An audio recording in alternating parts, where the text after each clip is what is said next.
George and I grew up on the heavier side. In school, we were often shunned by other kids and had no choice but to stick together. People around us would often joke, "You two might as well end up together." I'd blush with embarrassment, but he'd always smile warmly. However, as time went by, George slimmed down, his physique became toned, and he gradually started to drift away from me. I thought I might just be overthinking it. That was until our parents brought up the old jokes again. George snapped in front of everyone. "Who would ever like a pig? That's disgusting."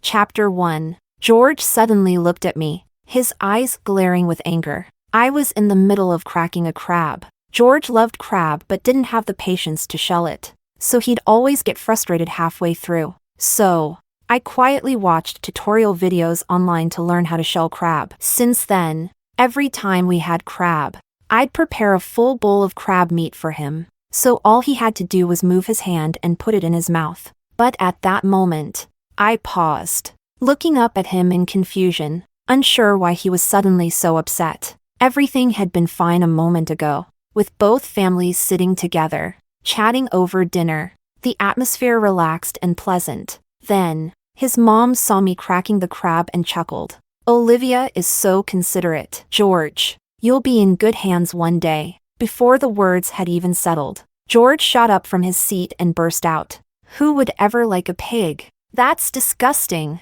The first to react was George's dad, who stood up and smacked him on the back of the head. Frowning, he scolded, "What nonsense are you talking about? Apologize now." His mom also chimed in, but George stood his ground, his neck stiff with defiance. "Am I wrong? Just look at her, double chin, squinty eyes, rolls around her stomach like she's got a couple of life preservers. She'd probably float if you tossed her into water." Enough. My dad had heard enough. He banged the table with force, pointing at the door. "Get out!" George lifted his chin and, without hesitation, strode out of the room. His parents repeatedly apologized and followed him out. In a blink, the lively atmosphere vanished into silence. My mom put her arm around me, comforting me softly. "Olivia, don't listen to him. You're beautiful." I sighed and turned to look at her. "But he's not wrong." I tried to smile, but tears rolled down my face despite my efforts to hold them back. My mom's face was filled with sadness, and she whispered, "What happened to George? He wasn't like this before." But you know, that was in the past. Chapter 2. George and I were childhood friends. Since we were both showered with love from our families, we spent our childhood with round, plump figures. In elementary school, we were the heaviest kids in class, only him and me. Even at a young age, kids have an eye for beauty. For those of us who didn't fit the standard, there was a bit of disdain. Unsurprisingly, we were both excluded because of our weight. But back then, we didn't care much. When other kids wouldn't play with us, we just played by ourselves. We'd often share snacks, talk about what we ate yesterday, and dream about whether tonight's dinner might bring a surprise. Over time, we became inseparable, sharing everything with each other. Our families got close too. By coincidence, we lived in the same building, just a few floors apart, and became almost like one big family. Sometimes, when work got busy, our parents would ask each other to watch us, which was a frequent occurrence. During holidays, our families often went on trips together or had meals together, just like one big happy family. George's mom was fond of me. She would pinch my cheeks and laugh, saying, "This little chubby girl is so lovable." She'd make a perfect daughter-in-law for our family. By then, I was in 6th grade and understood what she meant. I didn't feel uncomfortable, just shy and excited, my face turning red. "George, what do you think?" George would always smile and nod enthusiastically. "Of course! That way, I can keep eating Auntie's fried chicken wings." Hearing this, the adults would burst out laughing. I'd steal a glance at George, and just then, he'd look at me too. Our eyes would meet, filled with laughter, deep and brimming like the sea. Back then, I thought that the innocence of youth could overcome anything, but I'd forgotten how quickly things change. Chapter 3. The first thing that changed was George's weight. After our high school entrance exams, my grandmother fell seriously ill. So I went to the countryside with my parents and stayed there until almost the start of school. When I saw George again, I realized he had changed a lot. He'd grown taller and thinner, wearing a tank top. He had clear muscle definition on his arms. It was like he had transformed into a completely different person. I was shocked. "George, you actually lost weight behind my back. We agreed to enjoy food and stay chubby for life. How could you betray the cause?" "What nonsense. My mom made me work at my uncle's barbecue stand all summer. It was exhausting. I didn't even feel like eating. So of course I lost weight," George explained, then looked me up and down, frowning slightly. "But what about you? Didn't you go to the countryside? You look even heavier than before." At this, I scratched my head awkwardly. I couldn't help it. The food there was just too good, and the meat was so flavorful. I couldn't control myself. "Oh, right. I brought you a gift." I pulled out a package of cured meat, offering it to him proudly. "I picked this one especially for you. It's really delicious. Have your mom cook it up for you." George took it after a moment, setting it casually on the table. Then he checked the time on his watch and urged me. "I've got friends coming over to play games. They'll be here soon, so you should head out. I don't want them to see you." I didn't understand why he didn't want his friends to see me, but I didn't ask and just turned to go home. After that, every time I asked him to hang out or grab a bite, he'd turn me down. The reasons were always the same: I'm meeting up with friends to game, play basketball, hike, all sorts of excuses. Once, I even asked if I could join him. He looked me up and down and smirked. "You? Forget it. You're too lazy. You'd just hold us back." Seeing the disappointment on my face, he quickly added, "But I'll bring you something tasty." Hearing that, the cloud in my heart lifted immediately, and I smiled and nodded. Time flew by, and soon the start of school was here. As luck would have it, George and I ended up in the same class again. I was thrilled. As freshmen, we had 2 weeks of military training. On the first day, a girl standing in front of me fainted from low blood sugar while standing at attention. The instructor scanned the group and pointed at George. "You, step out and help that girl to the rest area." "Yes, sir." George's voice rang out, and he ran over to the girl, quietly asking her something. I don't know what he said, but the girl shook her head. Then, in front of everyone, he scooped her up and carried her across the field to the medical room. Cheers erupted all around us. I watched them fade into the distance, feeling an inexplicable weight pressing on my chest. During break, I found George and asked him about what happened earlier. He shrugged. "She said she couldn't stand up, so I had no choice but to carry her. I couldn't just leave her there, could I? We're all classmates. It's only right to help each other, isn't it?" Hearing that, I felt reassured and made up my mind about something. When it was time to stand at attention again, I looked up at the blazing sun, took a deep breath, closed my eyes, and let myself fall to the ground. "Instructor, someone fainted again," my classmates exclaimed. The instructor knelt to check on me, then called George over again. "Take her to the medical room." Eyes closed, I waited, filled with anticipation. But all I heard was George's indifferent voice above me. "Instructor, are you kidding? She's so heavy. How am I supposed to take her? Besides, with how much she weighs, there's no way she'd have low blood sugar. She's probably just trying to get out of training." Chapter 4. Hearing that, I tensed up, my fists clenching, feeling as if he had seen right through me. Before I could decide whether to get up, I heard the instructor's stern voice. "Watch your mouth. If you don't want to help, just say so. But don't talk nonsense. You, back in line. Everyone, resume standing at attention."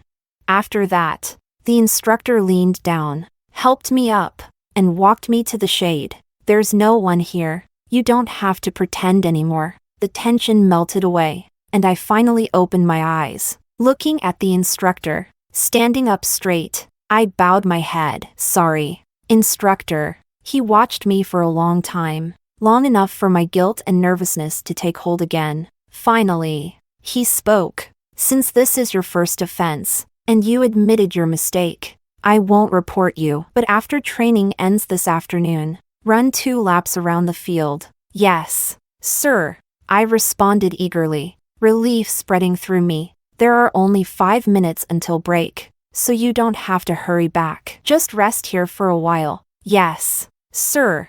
As he walked away, I sat down, patting my chest to calm my nerves. Sitting there, I couldn't help but think of what George had said when I pretended to faint. She's so heavy. I looked down at my stomach, pinched the flesh on the back of my hand, and all the emotions I'd been pushing down flooded back in that moment. So, he was disgusted by me? Disgusted that I was heavy, unwilling to offer a helping hand, but he'd always said we were the same, that we'd never look down on each other. So then, hey, Olivia, lost in thought, I heard a familiar voice above me. I looked up, seeing George walking over. He reached out, offering me a bottle of cold water. I didn't take it, just looked at him, hesitated, and finally couldn't hold back. George, didn't you say it's only right to help each other out as classmates? Then why did you? You've got some nerve. Chapter 5. Before I could finish, George cut me off. Why on earth would you pretend to faint? I know you too well. I saw through you instantly. Good thing the instructor is dense. If he'd noticed, you'd be in serious trouble. Instructor's not dense, I muttered softly, but I still didn't quite get what he meant. I'm just looking out for you. You wanted to skip training by faking a fainting spell. If other students found out, they might copy you. Then, if someone genuinely needed help, it would cause a real problem. Besides, I'm sticking it out. So as my friend, how could you slack off? George's reasoning sounded convincing, but something about it didn't sit right with me. Before I could figure it out, he stood up suddenly. Eva, what brings you over? It was the first time I'd heard George speak in such a gentle tone, filled with a clear hint of affection. Looking up, I saw it was the same girl who had fainted earlier. I heard someone else fainted, so I brought some candy to help with the dizziness. Eva reached out, holding a few pieces of candy in her open palm. Before I could react, George quickly took the candy, smiling warmly. You're so thoughtful. Even when you're not feeling well, you still think about others. You still look a bit pale. Let me take you back for some more rest. There's no need. I can go back on my own. Eva smiled politely. You should stay and look after Olivia. With that, she turned and left. But George tried to say something but was a step too late, only able to watch her go. When she was out of sight, he turned back to me with a look of annoyance. Look at her, then look at yourself. Don't you feel ashamed? I did feel ashamed, lowering my head in embarrassment. If it weren't for you, she wouldn't have misunderstood. A gust of wind swept past, his muttered words disappearing into the breeze. Confused, I looked up, hoping for an explanation, but all I got was a face filled with impatience. Don't eat that candy, George said, looking down at the candy in his hand, gripping it tightly. You're already so heavy. Eating it will only make you gain more weight. Heavy. That was the second time today he'd called me that. I couldn't tell if he meant it or not anymore. Chapter 6. Everyone dismissed. With the instructor's command, my classmates scattered in all directions. I walked slowly to the track and began to run. Even though it was late afternoon, the summer heat still lingered, and within 200 meters, I felt like I was in an oven. I wished there were a pond nearby so I could just dive in and escape the heat. As I ran, I faintly heard someone calling my name. I turned to look, and there were George and Eva. Olivia, it's really you, Eva exclaimed in surprise, then looked puzzled. Everyone's been dismissed. Why are you still running? And didn't you faint earlier? You should rest instead of overexerting yourself. She's just. Before I could think of a response, George cut in. She probably realized she's put on some weight and wants to work it off. Besides, she was just faking earlier. With her size, who would believe she's fragile? George. Hearing him criticize me so openly, I was both humiliated and furious. Yes, it was wrong of me to pretend to faint, but he had no right to judge me like that. Even if he was my best friend, this was too much. I didn't dare look at Eva, imagining she'd look at me with disdain or even pity. Clenching my fists, I bit down on my lip, ready to walk away. But just then, Eva spoke in a gentle voice. Chapter 7. Who says only thin people can get sick? Anyone can feel unwell. And it doesn't need an explanation. Her words stopped me in my tracks, and I looked at her in surprise. There was no mockery in her expression, just a gentle smile that felt as refreshing as a spring breeze. No matter what, health is the most important thing. Everything else comes second. Thanks for your help earlier, Sue. I won't disturb you two any longer. Goodbye. Eva waved and turned to leave. George watched her go, glaring at me with annoyance. This is all your fault. With that, he hurried after her. I stood there, bewildered. My fault? I hadn't even said anything. What a jerk! Rolling my eyes, I put them out of my mind and continued running. For some reason, though, the running felt lighter and easier this time. Though I was still tired, I felt an inexplicable sense of happiness. 2 weeks of military training flew by, and I was finally free to go home.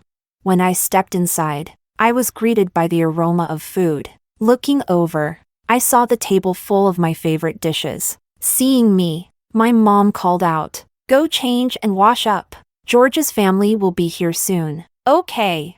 When I came out of my room, George's family had already arrived.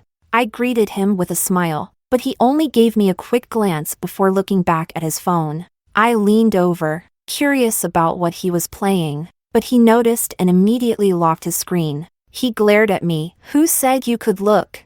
I wasn't, I stammered, trying to explain, but he didn't give me a chance. He got up and moved to another seat. It was clear he wanted distance from me. I felt a pang of sadness. We used to be so close. I could walk into his room without even knocking. How did we become strangers so quickly? I didn't know what had changed, but I knew I must have done something wrong. During dinner, I tried to make it up to him by shelling his crab as a peace offering, but all I got in return was a snide remark. Chapter 8. I decided to lose weight. Before, when people teased me, I'd console myself with the thought that I had a friend who truly understood me. But now, he was the one hurting me. Just thinking about his look of disdain made me loathe the fat on my body. It was truly repulsive. When my parents found out about my decision, they were the first to object. "What's the point of dieting? You're perfectly fine the way you are. We raised you healthy and happy, not for you to waste away for no reason. You should ignore George and his nonsense. Let him say whatever he wants." My mom was especially furious at the mention of George. All those fried chicken wings I made for him, wasted on a dog. Not only did they firmly oppose my diet, but they also started watching me at mealtime to ensure I didn't skip a bite. Since I couldn't diet at home, I had to find ways to try at school. During lunch, when everyone went to the cafeteria, I went to the track to run, but before long, I felt dizzy and nauseated. My vision blurred, and all I wanted was to collapse. Unable to continue, I pulled out my phone and, without much hope, called George. "George, I don't feel well. Could you?" "Olivia, are you faking sick again? Aren't you tired of the same trick?" George snapped and hung up. Along with the call, he cut off the last bit of hope I had clung to. There was nothing left. Just before I blacked out, I thought I saw someone running towards me in a rush, but I couldn't see who it was. Chapter 9. When I woke up, I was in the school's medical room. "You're awake?" I turned and saw Eva sitting beside me. She looked at me with concern. "How are you feeling? Are you still uncomfortable?"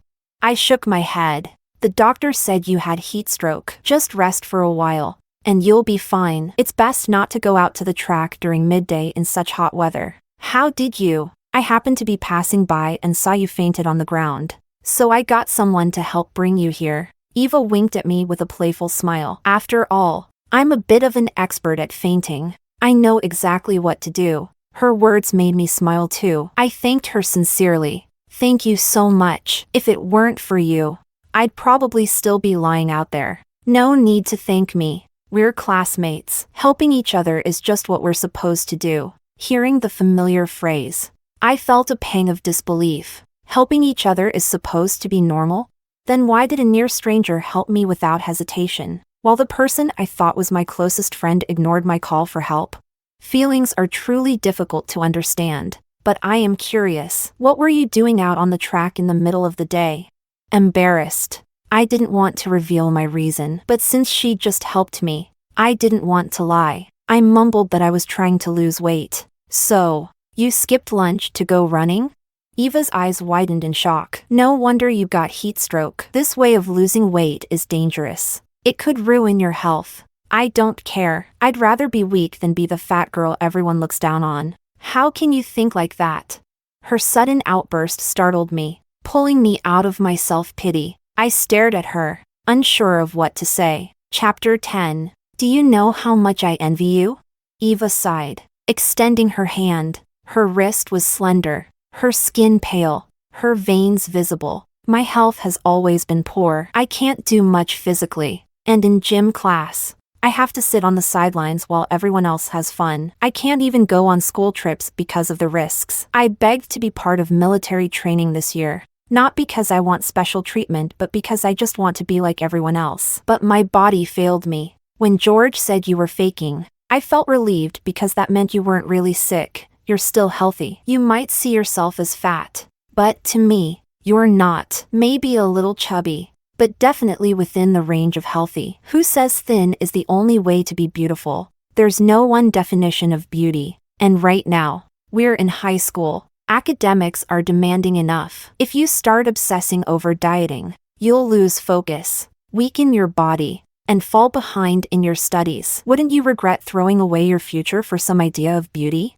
Eva held my hand, comparing it to hers. Her fingers were thin and delicate, while mine were noticeably larger. Try gripping my hand. I did as she said. She smiled wryly. See? You didn't even try. Yet I can't break free. What you despise in yourself is something others can only dream of having. Before you love anyone else, learn to love yourself. I looked at her, seeing the determination in her eyes. I nodded slowly, taking her words to heart. Chapter 11. Eva gave me a meal plan. It was a special low-calorie diet she had prepared for me. I know my words might not sink in right away, but if you're determined to lose weight, I hope you'll do it gradually instead of rushing. Because of my health, my parents are very careful with my diet and have consulted experts to create balanced meals for me. I asked them to make this meal plan for you, and I hope it helps. I accepted it with surprise and gratitude, momentarily speechless.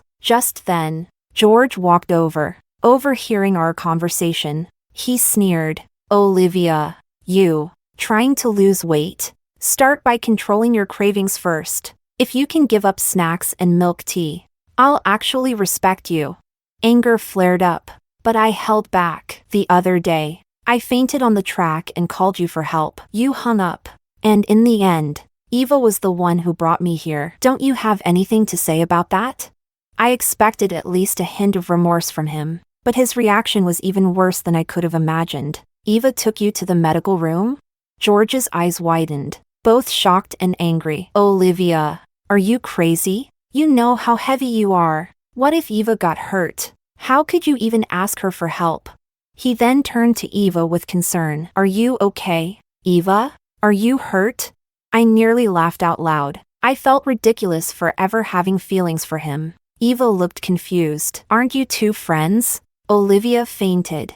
Don't you care at all? Why would anything happen to her? George shrugged dismissively. She's as tough as a bull. If anyone's going to be fine, it's her. But you're so delicate. If she had fallen on you. George!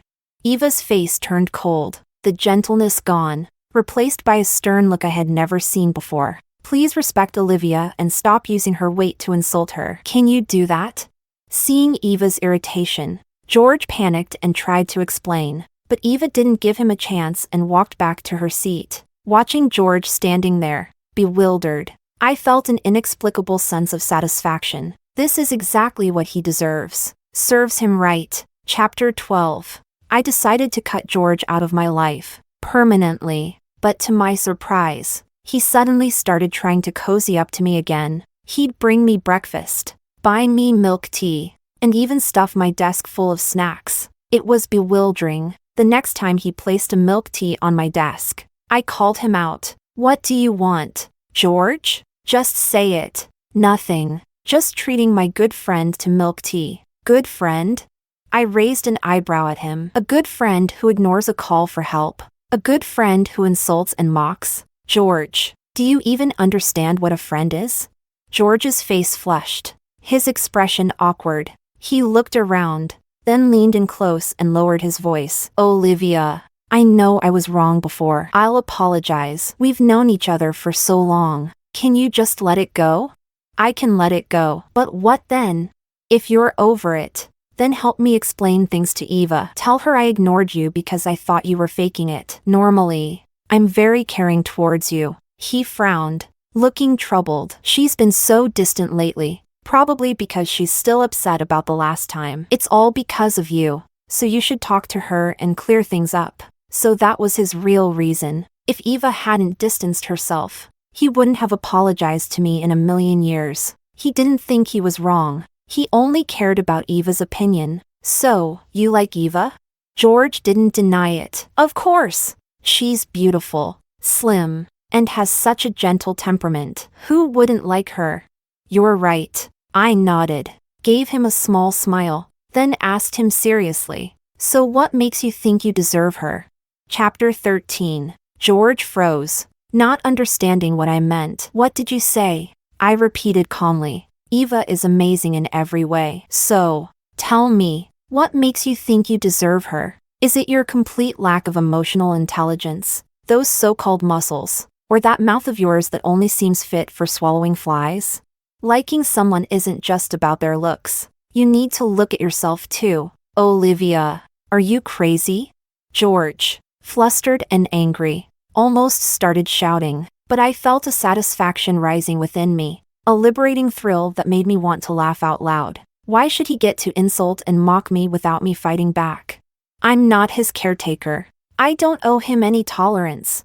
He glared at me, red in the face, then sneered as if a thought had suddenly come to him. A bad feeling crept over me. Olivia, you've always been so nice and passive, but now that I've told you I like Eva, you suddenly blow up. I get it, you're jealous. You're mad because you like me. And you don't want me to be with her, so you're acting nasty to hold on to me. You probably befriended Eva on purpose, right? You're scared she'll take me away from you, so you've been trying to sabotage us from the beginning. You're manipulative, Olivia. And since we're being honest, let me be clear, I could never like you. You don't stand a chance. Instead of wasting time scheming, why don't you lose some weight? Nobody wants to be with a pig. I watched George's mouth open and close, spewing insult after insult. At first, I felt hurt, but as he went on, the hurt faded. By the end, seeing him so confidently spout off,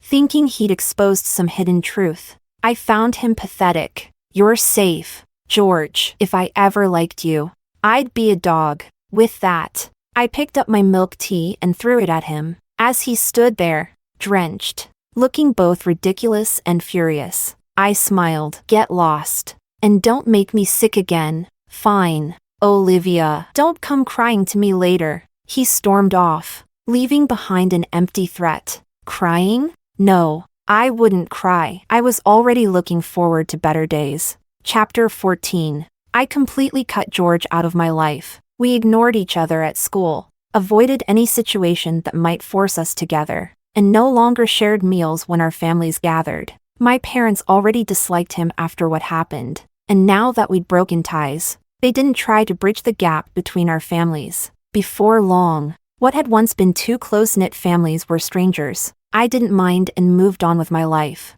George, on the other hand, was struggling. The reason? Eva. Eva and I had become close friends, spending time together constantly. George tried hard to get closer to her without having to be around me, but every time he tried to send me away, it wouldn't work. Whenever I saw him standing off to the side, frustrated and watching us, I couldn't help but smile. Of course, I asked Eva about her feelings. After all, my conflict with George was between us. It didn't involve her. If she had feelings for George, I wouldn't interfere. But, as it turned out, Eva wasn't interested in him at all. In fact, she was somewhat disgusted. Using a girl's weight to put her down is a pretty low move. He also tries to lift one person up by tearing another down, which is even worse, especially considering you two were friends. I think he's got some issues. It's best to keep some distance. Hearing this, I wanted to record her words and play them back to George on a loop.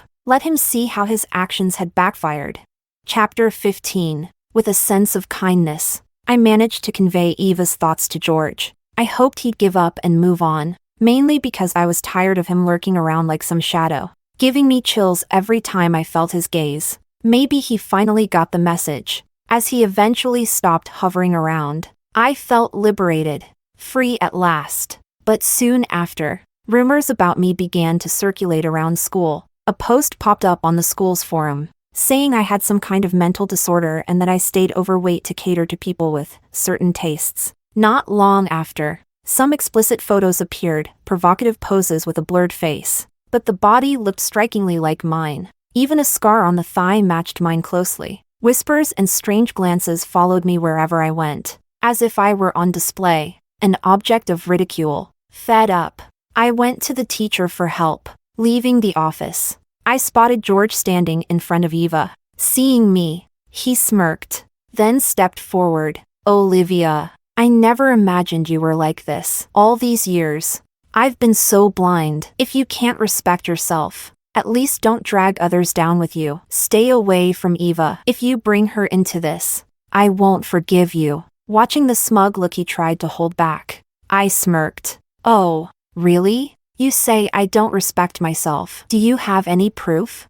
It's all over school. What more proof do you need? And those photos on the forum, aren't they proof enough?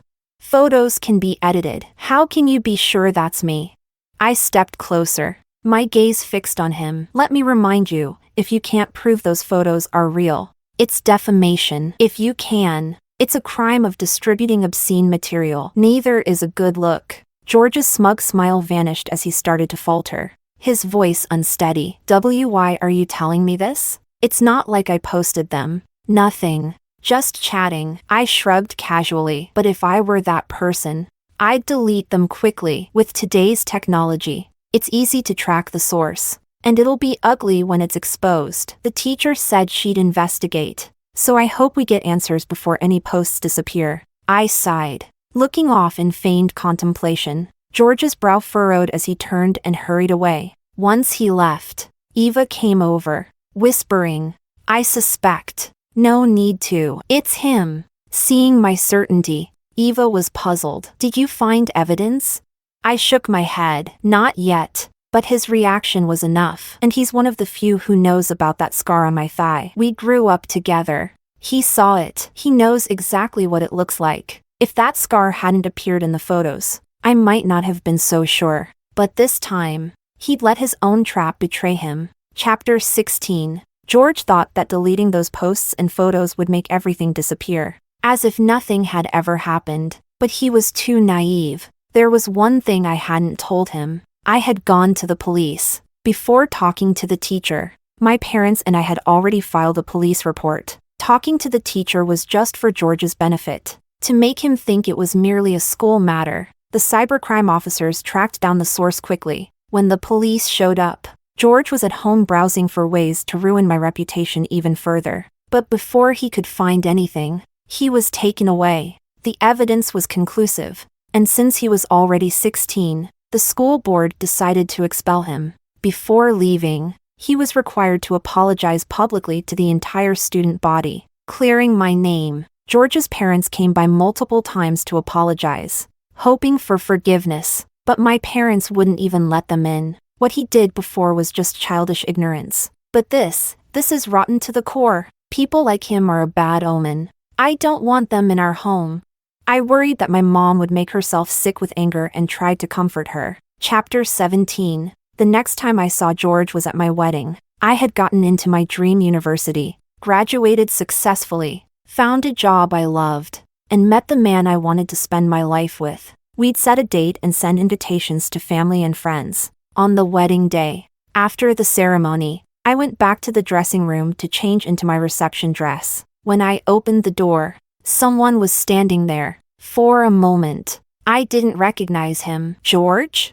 Years had passed. He looked darker, heavier, with thinning hair and a weariness etched into his face. Seeing me, he looked nervous, wringing his hands and forcing a smile. "Olivia, I didn't expect you to get married so soon. It's all a bit sudden. I only just heard and wanted to come by to give my best wishes." His eyes lingered on me with a hint of admiration. "I was sitting far back, so I couldn't see you clearly before, but up close, you're beautiful.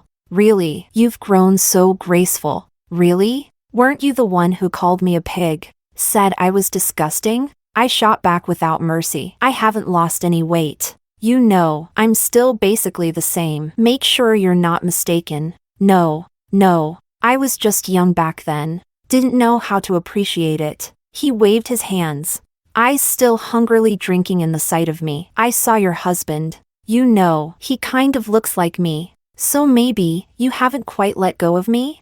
"Not at all." I interrupted him with an eye roll, fighting the urge to gag. I said slowly and clearly, "My husband is an amazing man, with every good quality imaginable. If he resembles you in any way, I'd consider that his biggest flaw." George's face darkened instantly, mumbling. He tried to say something. I raised a hand to stop him. "Please don't tell me you've realized you actually liked me all along. I'd find that revolting." Seeing my cousin and his friends nearby, I quickly called them over. Pointing at George, I said, "This guy spread horrible rumors about me back in school, and now he's here to harass me. I don't even know how he got in. Can you do me a favor and show him out?"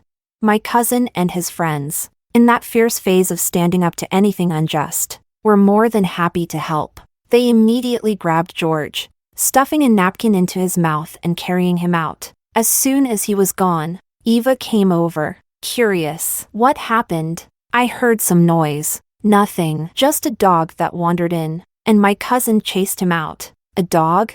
How did that happen?" Eva raised her eyebrows but didn't give it much thought. "Hurry and get back to the reception. The guests are waiting." "Right." I lifted my dress and hurried back toward the hall. Back to my happiness.